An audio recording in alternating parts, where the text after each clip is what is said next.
நமது அரசு ஊழியர்கள் நலன், அரசு ஊழியர்களின் நலனுக்காக பழைய ஓய்வூதிய திட்டம் மீண்டும் வழங்குவது குறித்து நமது டிவிகே அரசு கனிவுடன் பரிசீலித்து மதிப்பீடு செய்யும். அடுத்தது 5 அல்லது அதற்கு மேற்பட்ட ஆண்டுகள் தொடர்ச்சியாக அரசு பணியை நிறைவு செய்துள்ள அனைத்து தற்காலிக ஆசிரியர்கள், செவிலியர்கள் மற்றும் எழுத்தர் பணியாளர்களை நமது டிவிகே அரசு பணி நிரந்தரம் செய்யும். பதவி உயர்வுக்கு பணம் பெறும் கலாச்சாரத்தை நமது டிவிகே அரசு முடிவுக்கு கொண்டு வரும். அனைத்து அரசு ஊழியர்களின் இடமாற்றங்களும் வெளிப்படையான மற்றும் கால வரையறைக்கு உட்பட்ட முறையில் நடைமுறைப்படுத்தப்படும். காவலர்களின் அடிப்படை மாத ஊதியத்தை 18,200 ரூபாயிலிருந்து 25,000 ரூபாயாக நமது டிவிகே அரசு உயர்த்தும். அதிக மன அழுத்தம் உள்ள பணிகளில் ஈடுபடும் காவலர்களுக்கு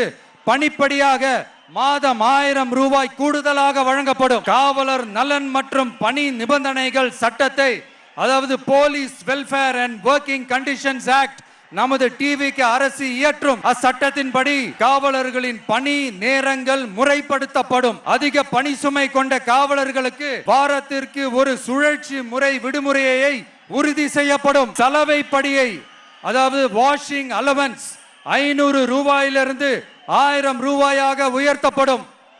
மேலும் மதுரை, கோயம்புத்தூர், திருச்சி, திருநெல்வேலி, சேலம் மற்றும் வேலூர் ஆகிய இடங்களில் காவலர் நல மருத்துவமனைகள் நமது டிவிகே அரசு நிறுவும்.